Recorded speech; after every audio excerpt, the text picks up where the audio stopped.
बिहार के अंदर एक बात ये क्यों छिपाई जाती है? किसी भी पत्रकार ने, किसी मीडिया ने, किसी ने इसके बारे में किसी को बताया ही नहीं है। सबको ये लगता है कि लालू यादव से पहले बिहार में बीजेपी की सरकार थी और सब बीजेपी का किया धारा था, इसलिए लालू यादव ने उस जो एक माहौल बना हुआ था बीजेपी के द्वारा बिहार के अंदर, उस माहौल को तोड़कर लालू यादव ने गरीबों को हक दिला दिया। अरे भाई, लालू यादव अगर गरीबों को हक दिला दिए, गरीब अगर अमीरों के साथ, ऊंचे जातियों के साथ एक साथ चौकी पे, खटिया पे बैठ नहीं सकता था, लालू यादव ने वो अधिकार दिला दिया, तो ये क्यों नहीं बताया जाता है कि इससे पहले बिहार के अंदर शासन किसका था? आप जरा डेटा निकाल कर देख लीजिए, बिहार का मुख्यमंत्री कौन था? सबसे ज्यादा किस पार्टी के मुख्यमंत्री बिहार में रहा? मतलब ये जो माहौल बिहार में पहले से था, इसको बनाया किसने? बीजेपी ने। बीजेपी की सरकार कब रही बिहार में? मतलब ये एक बहुत बड़ा सच्चाई को कोई बताता ही नहीं है। लालू यादव ने बहुत काम किया गरीबों के लिए, गरीबों को हक दिलाया। और लालू यादव ने बिहार में शिक्षा के लिए क्या किया? चरवाहा विद्यालय खोला। चरवाहा विद्यालय में पढ़े लिखे आज कितने यादव हैं जो नौकरी कर रहे हैं, और कितने यादव हैं जिनको बोलने का भी थोड़ा ढंग हो, ढंग से बोल पाए, जो चरवाहा विद्यालय में पढ़कर आए हैं, वो जरा बता दें। और अगर है कोई यादव अगर है जो चरवाहा विद्यालय में पढ़कर आया है और बहुत होशियार है, बहुत तेज तर्रार है, तो फिर तेजस्वी यादव को मुख्यमंत्री क्यों बनाना है भाई? उसी को बनाओ। तेजस्वी यादव तो 9वीं फेल है, बोलने का तमीज ही नहीं है, मुद्दे की पकड़ ही नहीं है। लालू यादव ने बिहार में बहुत कुछ किया। क्या किया है? शिक्षा पे क्या किया है? सड़क, बिजली, बिहार की जो आम समस्या है उसके बारे में बात करो ना। और सबसे बड़ी सच्चाई कि कांग्रेस ने क्या किया बिहार के सत्ता में रहते हुए, कांग्रेस ने क्या किया? ये जो जहर बोया गया है, जहर जो बोया गया है कांग्रेस के द्वारा कि ऊंची जाति के साथ नीची जाति के लोग बैठ नहीं सकता है, और उसको तोड़ दिए लालू यादव ने। और इसके बाद बिहार में शुरू होता है जातिवाद। जातिवाद, ये जातियों को बांटना, जातियों को तोड़ना, भूरा बाल साफ करो, ये सब कौन करता था भैया? ये सब क्या था? लालू यादव की ये सच्चाई कौन बताएगा? और लालू यादव से पहले की बिहार किसका था? बीजेपी का। मतलब ऐसा माहौल बनाया गया है कि लालू यादव ने जो कुछ भी किया बिहार के लिए, उससे पहले सारा बिगाड़ा हुआ बीजेपी का था। जो कुछ भी था बीजेपी ने किया था। ये सुनकर कुछ लोगों को मिर्ची लगेगी, हमें पता है, लेकिन क्या फर्क पड़ता है? जो सच है वो सच है। अगर कोई ये साबित कर दे कि लालू यादव से पहले बिहार में बीजेपी की सरकार थी और बीजेपी ने ये किया धारा था कि राजपूतों के साथ कोई हरिजन बैठ नहीं सकता है, तो प्रमाण दे इसका। अरे कांग्रेस ने किया और उसी कांग्रेस के साथ आज गठबंधन में हो, क्या मतलब इसका? जंगल राज से बाहर किसने निकाला?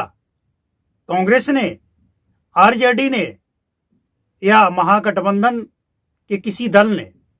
किसने? एनडीए ने। नीतीश कुमार, हो सकता है जितना काम होना चाहिए नहीं हुआ बिहार में, सही है, ये काम होना चाहिए, जितनी रफ्तार से होनी चाहिए उतनी रफ्तार से काम नहीं हुई। 20 साल का वक्त कोई छोटा वक्त नहीं होता है, बहुत लंबा वक्त होता है। हालांकि 20 वर्ष के बीच में आरजेडी और कांग्रेस भी बीच बीच में घुसती रही है, लेकिन फिर भी 5 साल अगर निकाल भी तो 15 साल का वक्त कम नहीं होता है। जितनी तेजी से बिहार को तरक्की होना चाहिए था, तरक्की नहीं हुआ, ये सच है। लेकिन सबसे बड़ा जो सच है कि जो अंधा व्यक्ति भी है, उसे भी बिहार में लालू यादव और कांग्रेस के शासनकाल के बाद बिहार में अगर कुछ बदलाव हुआ है तो वो नीतीश कुमार के नेतृत्व में हुआ है। ये अंधा व्यक्ति भी देख सकता है कि आज बिजली के क्षेत्र में बिहार कहां है, गांवों में बिजली की क्या व्यवस्था है। आज ये देखा जा सकता है कि हर घरों में एलईडी बल्ब जल रहा है, बच्चे आराम से पढ़ते हैं। और यह भी देखा जा सकता है कि हर नली गली को जोड़ा गया है, पक्कीकरण किया गया है। आज हर गांव में, लगभग एका दुका गांव अगर कहीं है तो वहां के सांसद और विधायक की कमी है कि वो गांव छूटा है जहां बिजली की कमी है, पानी की कमी है, सड़क की कमी है, नाली की कमी है, जो भी कमी है वहां के सांसद और विधायक की कमी है, लेकिन हर क्षेत्र में नीतीश कुमार ने काम किया है। ये अंधा व्यक्ति भी देख सकता है। आज हर आहर सड़क के किनारे आप पेड़ पौधा लगा हुआ देखेंगे, ये नीतीश कुमार का ही देन है। तो नीतीश कुमार ने क्या किया नहीं किया ये तो आज के युवा देख रहे हैं, लेकिन हमने जो आपको बताया कि लालू यादव के आने से पहले जो बिहार था वो कांग्रेस का बिहार था, लेकिन उसको बीजेपी का बिहार बनाकर पेश किया जा रहा है। और लोग यही समझते हैं कि लालू यादव ने जो कुछ भी किया बिहार के लिए वो सारा बीजेपी का बिगाड़ा हुआ था। ऐसा नहीं है भैया, आप गूगल कर लीजिए और जाकर देखिए, गूगल नहीं तो आप जनरल नॉलेज का बुक में जाकर देखिए कि बिहार के मुख्यमंत्री का लिस्ट, पार्टी का नाम, किसका था सरकार, बिहार में जो कुछ भी हुआ उसका जिम्मेवार कौन है। बिहार इतना पिछड़ा है, सबसे ज्यादा मेहनत करने वाला राज्य बिहार है। पूरे देश में बिहारी से ज्यादा मेहनत करने वाला कोई नहीं है आज, कोई नहीं। 16-18 घंटे ड्यूटी करते हैं बिहारी। दूसरे राज्यों में जाकर, फैक्ट्रियों में जाकर आप देख लो, अपना ड्यूटी 12 घंटे का, इसके बाद ओवर टाइम बिहारी करते हैं। आज अगर पूरे भारत से एक साथ सारे बिहारी लौटकर बिहार चले आए तो पूरे भारत के फैक्ट्रियों में ताला लग जाएगा। कोई ऐसा राज्य, कोई ऐसा फैक्ट्री नहीं होगा जहां बिहार का मजदूर सुपरवाइजर, इंजीनियर, ऑपरेटर के रूप में काम नहीं करता है। ये किसका किया धारा है? बीजेपी का। और ये कांग्रेस और महागठबंधन वालों का किया धारा है कि बिहार एक पलायन, एक मजदूरों का प्रदेश बनकर रह गया। और बात करते हैं ये नौकरी और पलायन रोकने की, जिम्मेवार कौन है? इसका बीज किसने बोया था? आज अगर पौधा निकला, फल दे रहा है, तो इसका जिम्मेवार कौन है? हाँ, ये सच है कि बिहार में जिस रफ्तार से काम होनी चाहिए थी नहीं हुआ है, और ज्यादा काम करने की जरूरत है और तेजी से काम करने की जरूरत है। तो जनता ये तय करे, और जनता अपने दिमाग, अपने विवेक से तय करे। ये जो जातिवाद का जहर लालू यादव और आरजेडी ने बिहार के अंदर घोल कर रखा है, इससे बाहर निकलने की जरूरत है। बिहार जब झारखंड एक साथ था, झारखंड अलग नहीं था, तब से बिहार में जातिवाद का जहर घोला गया है और कई बार जातिवार हुआ है बिहार के अंदर। और बिहार के बाद सटा राज्य उत्तर प्रदेश भी जातिवाद से ग्रस्त हो गया। मतलब ये वो लोग हैं जो मुसलमानों को कहते हैं कि ये मुसलमान है, इनमें जातियां नहीं है। ये जनगणना की बात करते हैं क्योंकि पता लगाओ किस क्षेत्र में किस जाति के कितने लोग हैं, उस क्षेत्र में उस जाति के लोगों में आपस में लड़ाओ और एक कैंडिडेट को खड़ा कर दो उस जाति के, ताकि सारा वोट मिल जाए।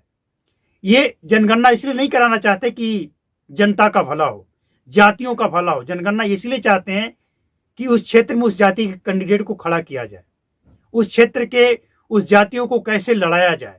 जनगणना का उद्देश्य इनका यह नहीं है कि जातियों का विकास हो।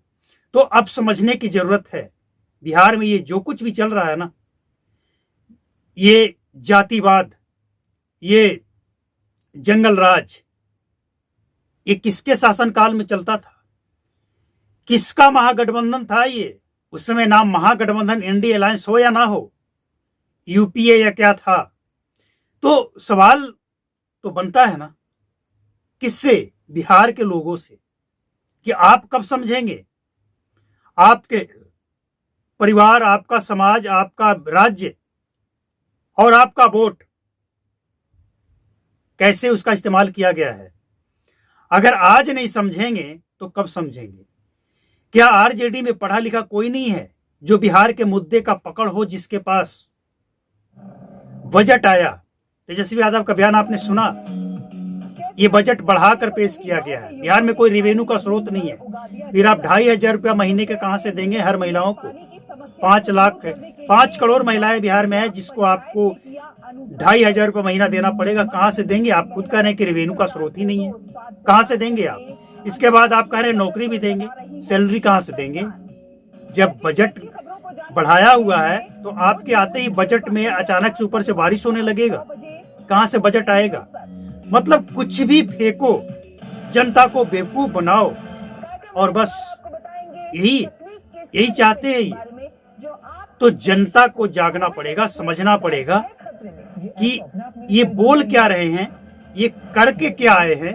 उनका पिछला रिकॉर्ड देख लीजिएगा, बिहार में किसने शासन किया है, बिहार कहां पहुंचा है और इसके बाद ये क्या कह रहे हैं। तेजस्वी यादव के जितने भी बयान है, हर बयान में वो अपने आप को थपिया रहे हैं, अपने पार्टी को, अपने सहयोगी दलों को। बिहार में रेवेन्यू का स्रोत नहीं है, ये रोजगार देंगे, बिजली फ्री देंगे। बिजली के कितने यूनिट इन लोगों के शासनकाल में बिहार में लगाया गया था। बिजली फ्री देंगे, इसका मतलब तो ये आप मानते हैं ना कि बिहार में बिजली है तो आप फ्री देंगे। लेकिन कितनी यूनिट बिजली पैदा करने वाला कारखाना आपने कितना लगाया है बिहार के अंदर, और आगे आप लगाएंगे, इसके लिए क्या विजन है, कहां से रेवेन्यू लाएंगे, कैसे लगाएंगे आप। ये वो तमाम सवाल है जो बिहार के लोगों को समझना पड़ेगा। हमने जो पिछले 11 मिनट में बात की है ना, अगर बिहार के लोग इस 11 मिनट को समझ ले तो बिहार का भाग्य बदल जाएगा, बिहार का कायाकल्प हो जाएगा। और ये जो नेता बिहार के लोगों को बेवकूफ समझते हैं, इनकी बोलती, इनकी राजनीति बंद हो जाएगी। समझना पड़ेगा कि शासनकाल किसका था, बिहार को बदनाम और बर्बाद किसने किया है। नहीं समझेंगे, बिहार नहीं बदलेगा।